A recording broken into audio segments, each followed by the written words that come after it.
Familiar tayo doon sa Chernobyl nuclear noong 1896. Isa ito sa pinakamalaking nuclear accidents na naganap sa kasaysayan sa present Ukraine. Pero sa mga unang araw nung matapos yung pagsabog, maraming opisyal yung nag-minimize ng report dito. Yung iba ay kinonsil yung tunay na mga lawak nung pinsala o nung pangyayaring ito sa Ukraine. Habang yung mga tao ay pinapayuhang manatiling kalmado, yung mga scientists naman sa Sweden ay nakapansin ang abnormal na antas ng radiation. At sa kanilang sariling mga pag-aaral, nakita nila na masyadong delikado yung ginagawa ng mga nagsusuri dito dahil ang ginagawa nila ay pinipilit nilang itago yung epekto at yung laki ng pinsala na nangyari. Dahil dyan, nagsagawa sila ng mga masusing investigation at hindi sila umasa doon sa mga official lang reports.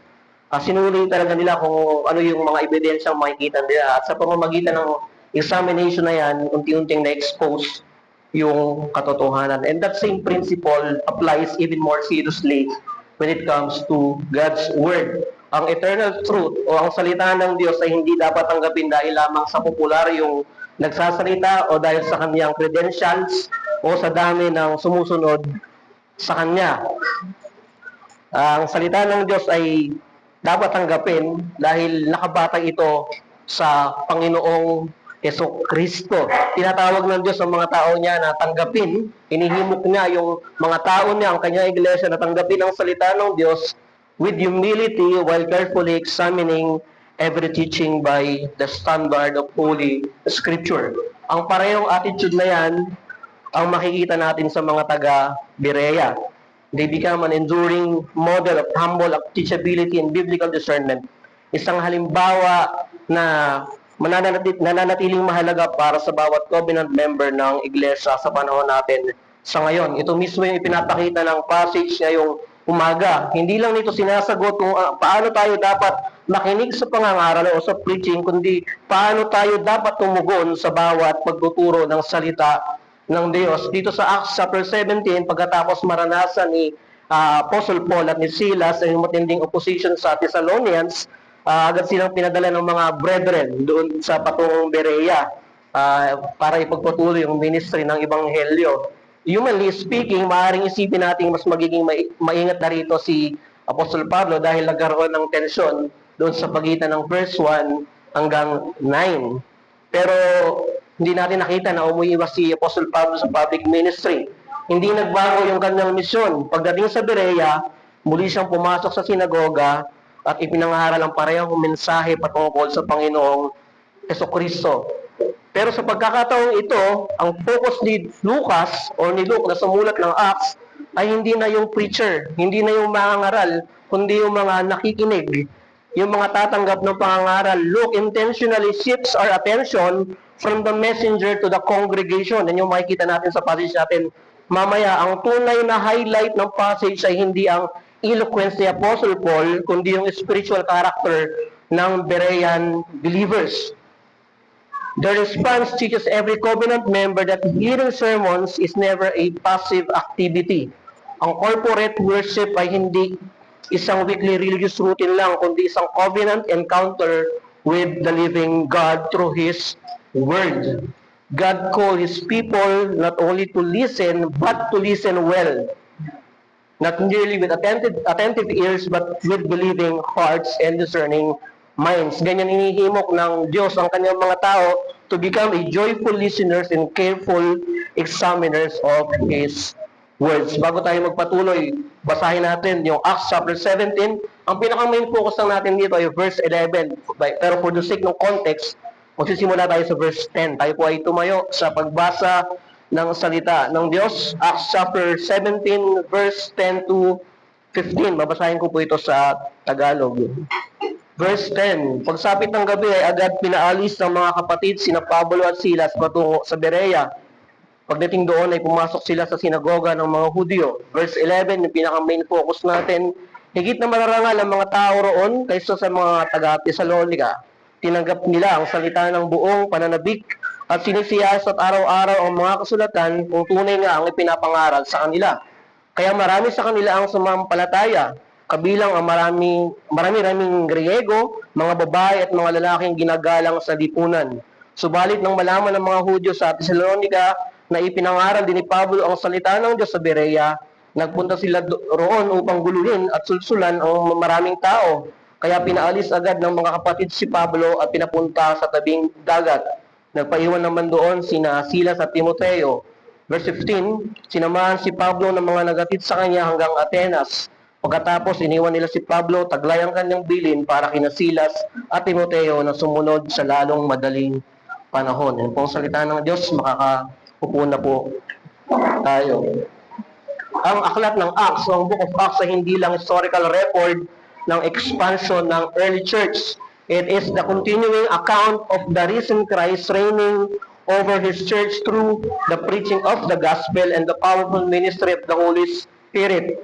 Mula doon sa Jerusalem hanggang sa dulo ng Roman Empire, makikita natin na ang parehong gospel ay nabubunga ng magkakaibang responses. May mga ilan na tumanggi rito, may mga nag-reject, may mga iba na nagdulot ng persecution, may iba naman na tumanggap ng may kasiyahan doon sa ipinangaral na ebanghelyo. Sa Thessalonians, ang makikita natin dito, yung kanilang jealousy ay nagdulot ng pagkapuot. Pero sa mga taga-Berea, ang kanilang mapagkumbabang pagtanggap sa pinangaral ni Apostol Pablo ay nagkaroon ng pagsusuri, matinding pagsusuri sa pangangaral ni Apostol Pablo. Ang pagkakaiba ay hindi doon sa mensaheng ipinangaral, kundi sa puso ng mga nakikinig ng pangangaral. And this passage also reminds us of an important biblical reform conviction. God ordinarily gathers, preserves, and matures His church through the ordinary means of grace, especially the faithful preaching of His Word. Ngunit ang parehong Diyos na nag-ordain ng tapat na pangangaral o ng faithful preaching ay isa ring nag-ordain ng faithful hearing. Ang authority ng church ay hindi nakasalalay sa personality, charisma, o experience ng isang mangangaral. Ang tunay na authority ay nakasalalay lamang sa inspired, sufficient, and infallible scriptures na kanyang ipinapangaral. Kaya ang biblical discernment ay hindi nangangahulugang pagiging suspicious sa bawat mangangaral o sa bawat preacher. At hindi rin ito nangangahulugang blind acceptance, blind dependence sa sino mang nangangaral o preacher. Rather, it is a joyful submission to God's written revelation. Ang isang malusog na iglesia ay binubuo ng mga tapat na pastol o pastor na nangangaral ng tapat ng salita ng Diyos. Ganun din, sila ay binubuo ng tapat na mga tagapakinig ng salita ng Diyos na nagpapasakop dito at sinusuri ang lahat ng ipinapangaral sa ilalim ng otoridad ng salita ng Diyos. And without foundation, Luke now presents to us the Bereans not as a extraordinary scholars, but as ordinary believers na ang kanilang tugon sa salita ng Diyos ay makikita nating pwedeng sundan ng mga mananampalataya sa panahon natin sa ngayon. Kaya ito yung gusto kong ibigay na mensahe sa inyo galing sa passages natin. Healthy covenant members eagerly receive God's word and faithfully examine everything through Scripture. Healthy covenant members eagerly receive God's word and faithfully examine everything through Scripture. Ang isang malusog na miyembro ng tipan ay masigasig na tinatanggap ang salita ng Diyos at tapat niyang sinusuri ang lahat ng bagay ayon mismo sa kasulatan. Hindi ini-encourage ng mensahe natin na magkaroon tayo ng blind acceptance sa bawat mga nagtuturo. Hindi rin inuutos yung passage natin na maging cynical tayo sa mga o magkaroon tayo ng distrust sa lahat ng authority. Instead, ang ginawa ni Luke dito, ipiniresent niya yung balance and distinctly biblical posture.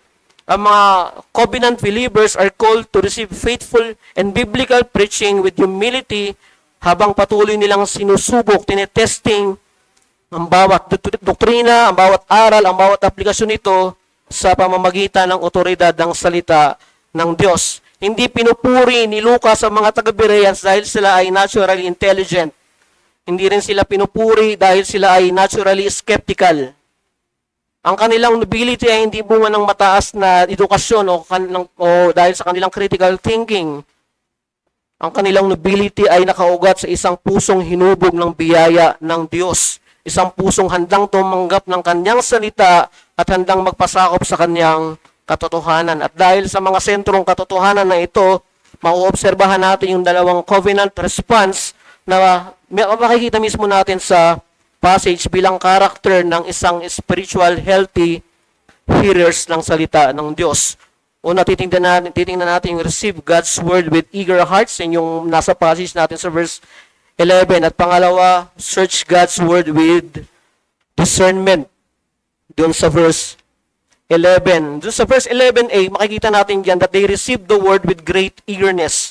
Yan yung sinasabi ng passage natin. Napakahalaga ng pagkakasunod-sunod ng verses ng passage natin. Bago banggitin ni Luke yung kanilang examining of the scriptures, ang una niyang ipinakita ay yung kanilang pagtanggap ng salita ng Diyos. Hindi aksidente yung order ng passage na ito. The Holy Spirit intentionally teaches us that genuine discernment begins not with suspicion, but with humility. Yan yung sinasabi ng passage natin. Yung verb na receive dito, nagbibigay ito ng idea of welcoming or gladly accepting something offered. Hindi ito simpleng pakikinig lang. It pictures an intentional, willing, and joyful reception. Tinatanggap nila ang apostolic preaching hindi bilang interesting philosophy o bagong religious opinion. Tinanggap nila ito bilang mensaheng nararapat pakinggan dahil ito ay nagpapahayag ng katotohanan ng Diyos. Pero hindi ibig sabihin agad nito na pinaniwalaan kagad nila yung pinangaral ni Apostol Pablo nang walang pagsusuri. Hindi rin ibig sabihin na isinintabi lang nila yung kanilang pag-iisip na parang hindi na nila pinag-isipan yung ipinangaral. Hindi ganyan yung sinabi sa passage. Ang ipinakita muna ni Lucas dito ay yung tamang disposisyon ng mga mananampalataya. Before they evaluated the message, they refused to harden their hearts against it. Tinanggap muna nila ito ng maluwag sa kanilang mga puso. Alam nyo, ito yung problema ngayon ng maraming tao. Maraming tao ang lumalapit sa pangangaral na parang courtroom. Ang layunin nila ay humanap ng mali sa mga mangangaral. Others come like consumers asking whether they enjoy the sermon. Ngunit ang mga taga-Bereans ay hindi ganon. They came as a disciples. Dumating sila na may pusong handang matuto, pusong handang ituwid, pusong handang pagsabihan, at handang magpasakop kung ano ang salita. Kapag ang salita ng Diyos ay nagsasalita sa pamamagitan ng pangangaral. And Luke further says that they received the word with great eagerness. Yung phrase na ito ay hindi lang tumutukoy sa emotional excitement. Hindi ito simpleng enthusiasm lang o temporary inspiration. Rather, it describes spiritual readiness. Isang puso, a heart already prepared by the grace of God to hear His voice. Ang kanilang eagerness ay bunga ng gawa ng Diyos sa kanilang mga puso. Grace had already cultivated a holy appetite for divine truth. At ipinapaalala sa atin ito na ang tapat na pangangaral ay kinikulusan muna ng biyaya ng Diyos. Hindi lamang preacher ang kailangang ihanda ng Diyos bago ang Lord's Day. Kailangan ding ihanda ang congregation. Ang parehong Diyos na nagbibigay ng mensahe ay siya ring nagbibigay ng pusong handang tumanggap sa ipinapangaral. In other words, biblical discernment never begins with arrogance. It begins with humility. We cannot rightly examine the Scripture if we first refuse to hear what Scripture says. Because grace prepares eager hearts to receive God's Word, life-giving Word with humble faith. Yan ang ginagawa ng biyaya ng Diyos. Hinahanda niya yung puso na maligaya at masayang tinatanggap ang nagbibigay na buhay na salita ng Diyos. Kaya ang tunay na pananampalataya ay hindi nagsisimula sa pride o resistance, kundi sa humility ng pagtanggap sa salita ng Diyos. And those transformed by grace eagerly receive God's life-giving truth, ready to learn, ready to submit, and be shaped by His Word. Imagine niyo ang isang pasyente na kumonsulta sa isang experienced physician after months of suffering. Yung doktor ay, alam naman natin ang mga doktor, they carefully explain sa diagnose, pinapaliwanag nilang mabuti, nag-prescribe sila ng mga necessary na treatment, nagbibigay sila ng mga clear instructions for recovery. Pero yung pasyente, habang nagsasalita, yung doktor ay may hawak lang siyang cellphone at mas marunong pa siya dun sa doktor. Yan ang madaling salita. Hindi niya matanggap yung instruction sa kanya ng doktor. And that same principle applies spiritually. Christ has graciously given His church pastors and teachers to proclaim His words in Ephesians chapter 4, verse 11 to 12. Pero kahit gaano katapat ang pangaral, gaano man katapat ang exposition, little spiritual benefit follows if our hearts remain distracted, proud, and defensive.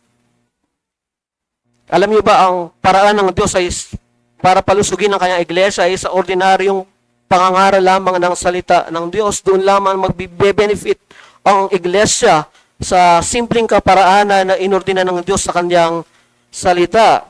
Tandaan natin na ang Diyos ay nagsasalita every Lord's Day, yet distracted hearts seldom truly listen. The issue is really faithful preaching, but our willingness to receive. Tandaan natin that a closed heart cannot benefit from an open Bible. Kaya ito yung hamon sa atin. Come every Lord's Day, expecting Christ to speak through His faithful word. Come every Lord's Day, expecting Christ to speak through His faithful word. Kaya itanong ito sa atin, paano ba tayo dumarating tuwing Lord's Day? Dumarating ba tayo bilang mga consumers, evaluating a presentation? O bilang mga kritiko na naghahanap ng pagkakamali? O bilang routine na lang ba as a fulfilling an obligation? O bilang mga covenant people longing to hear the voice of Christ through His words? Brethren, listen, not as a critic seeking faults, but as a disciple longing for Christ's voice. Listen not as a critic seeking faults, but as a disciple longing for Christ's voice. Alam mo, ang ginagawa dapat natin, inahanda natin yung ating mga sarili pagdating ng pananambahan. Ipinapanalangin natin yung ating mga puso. Ipinapanalangin natin yung mga pangangaral. Binabasa natin yung passage before the Lord's Day. Ask the Lord to expose your sin. Pag naririnig natin yung pangangaral, strengthen your faith through the preaching of the Word. Palalimin natin yung pagmamahal natin kay Kristo through the preaching of the Word. Ang tapat na pakikinig ay nagsisimula sa tapat na pangangaral.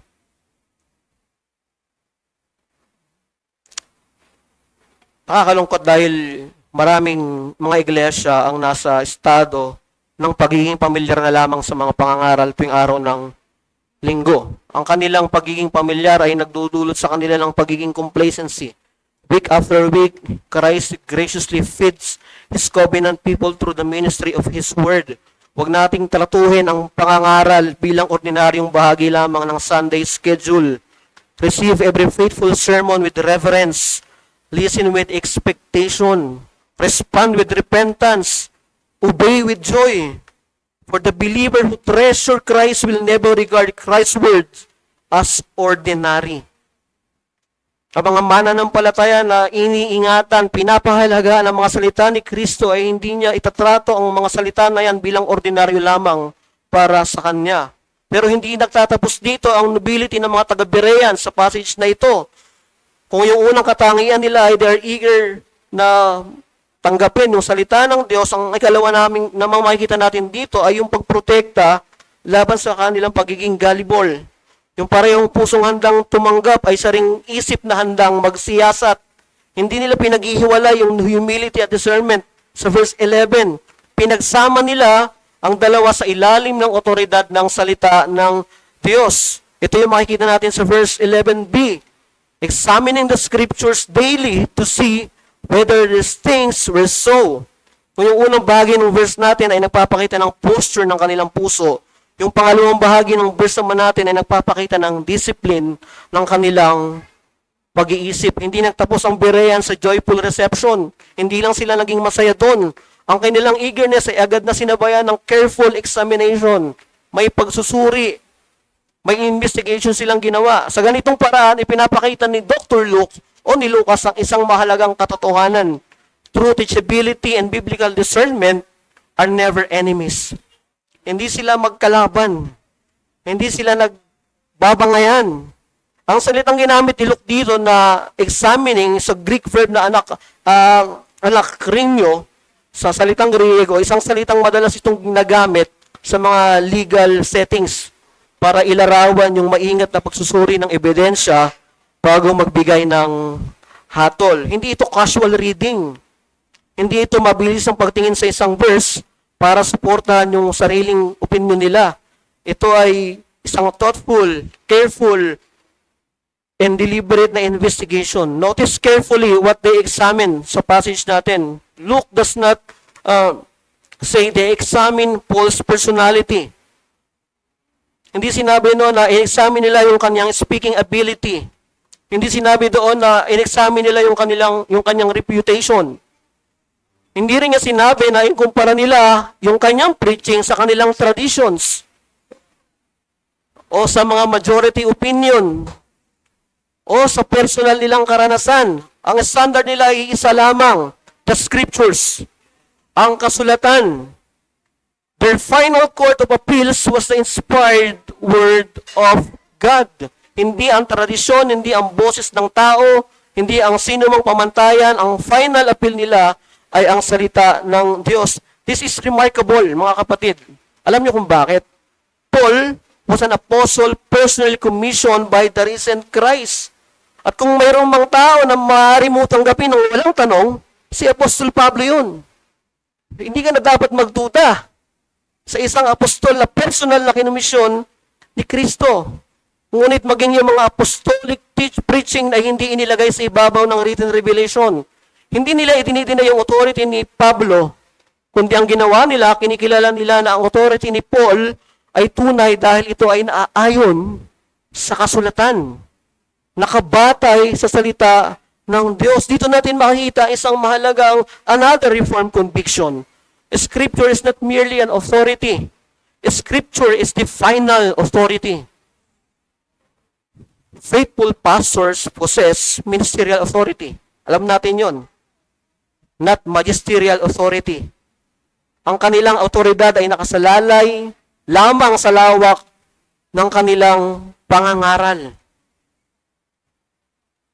Ang preacher does not stand above the Bible. He stands under it together with the congregation. Lahat ng nasa iglesia ay nakapailalim sa otoridad ng salita ng Diyos. Dito natin makikita, ang Biblia ay nagtuturo ng isang pinakamahalaga at payak na katotohanan na dapat makita at maunawaan ng mga membro ng isang iglesia. Pansinin yung salitang daily. Doon sa passage natin, hindi ibig sabihin nito na araw-araw silang dumadalo sa sinagoga para makinig kay Paul. Ang ipinapakita nito ay patuloy nilang pagbalik sa kasulatan habang pinag-iisipan ang kanilang narinig. Ang Sunday preaching did not replace personal Bible study. Ang personal Bible study did not replace corporate preaching. The two belong together as God's ordinary means of grace. Hindi sila magkalaban, kundi parehong gamit, parehong kaparaanan ng Diyos na ginagamit para lumago, maging malusog ang kanyang iglesia. Huwag tayong dumating sa kasapatan na pangangaral lang tuwing linggo yung papakinggan natin. Magkaroon tayo ng effort na magkaroon tayo ng personal na pag-aaral, pero wag nating tanggalin yung picture ng pangangaral ng salita ng Diyos kasama ang iglesia. Ito ang pattern ng covenant life. Ang sermon sa Lord's Day hindi dapat matapos sa isang closing prayer.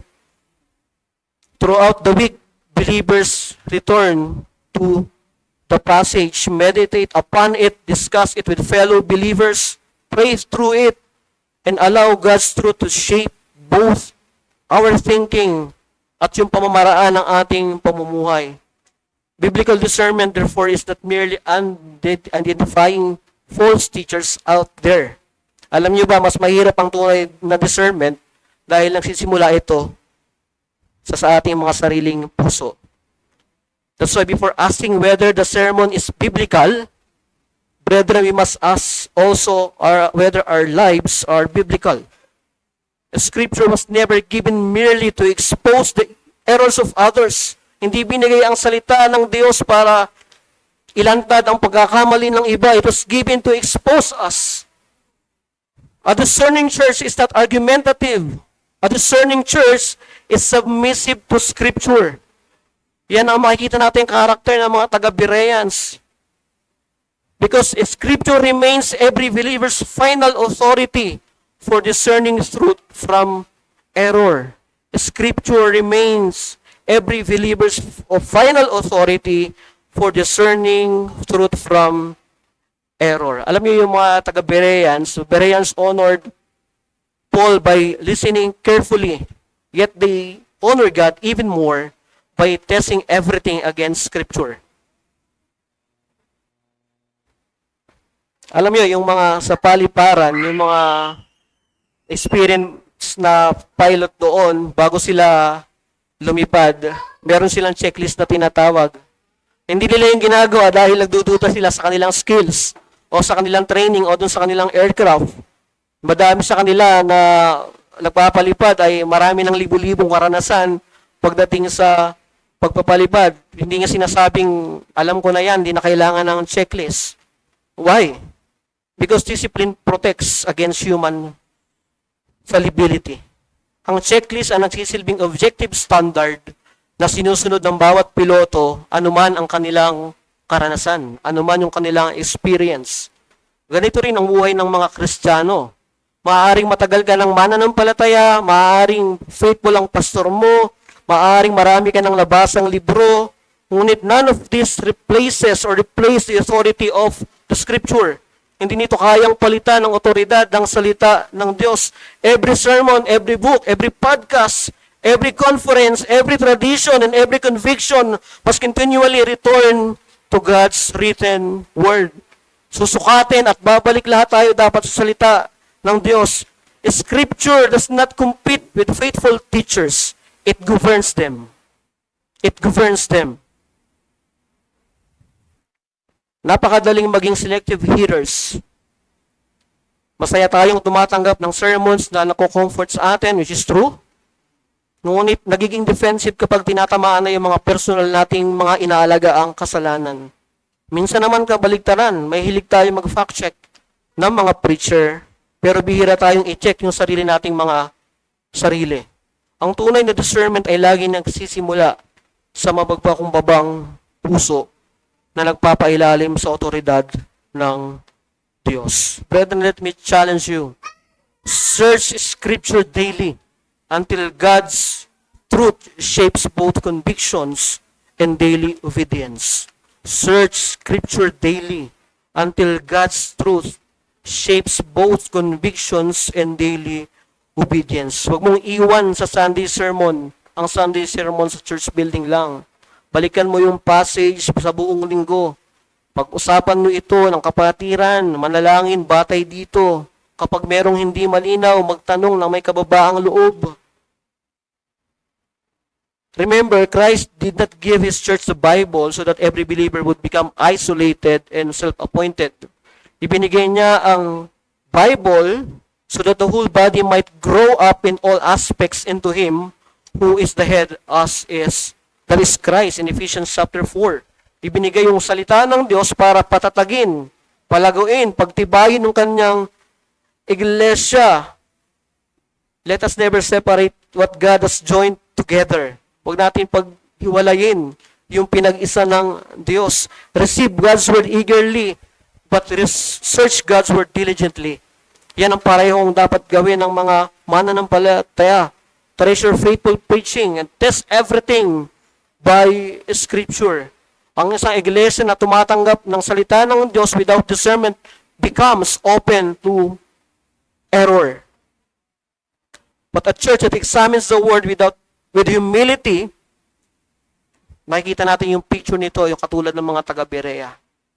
Lumalago sila sa katotohanan ng salita ng Diyos. They become useful sa kaharian ng Panginoong Hesukristo. Pero sa mga hindi mananampalataya na kasama natin ngayon, sa mga wala pa sa Panginoong Hesukristo.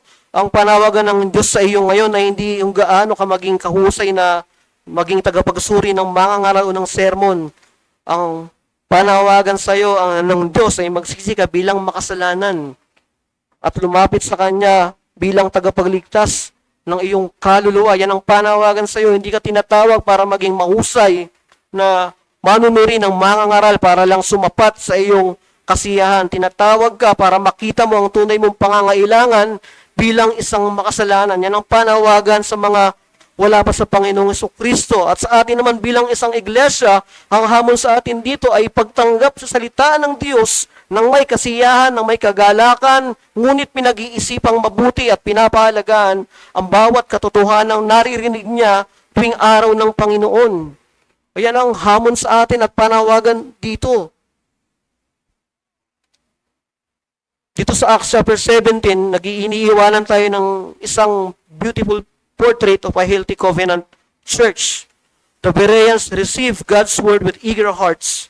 Kinikilala nila na ang ordinaryong mga pastol na ilagay ng Diyos sa kanyang iglesia ay kailangan maging tapat na mga ngaral ng salita. But at the same time, hindi lang basta nila tinatanggap yung pinapangaral ng tapat na mga ngaral nila. They search the scripture with careful discernment. Hindi lang sila tumatanggap. Pinag-aaralan nila yung kanilang tinatanggap. Sinesearch sila sa scripture yung kanilang tinatanggap. Matindi na nga ito dahil si Apostol Pablo na mismo yung nangaral, isang apostol. Ngunit maging yung salita ng apostol ay sinuri pa rin nila sa liwanag ng kapahayagan ng salita ng Diyos. Walang sino man ang higit na mataas autoridad ng salita ng Diyos sa loob ng kanyang iglesia. Pero higit sa lahat, itinuturo tayo ng passage na ito sa Panginoong Hesukristo. Siya ang eternal word made flesh in John chapter 1 verse 14, ang tunay na teacher ng kanyang iglesia. And the one to whom all the scriptures bear witness. Hindi lamang niya tayo tinuturuan ng katotohanan, siya mismo ang katotohanan. Sa kanyang kamatayan at sa kanyang muling pagkabuhay, pinatawad niya yung ating mga kasalanan, yung ating pagmamataas, katigasan ng puso, ang maling paggamit ng kanyang mga salita.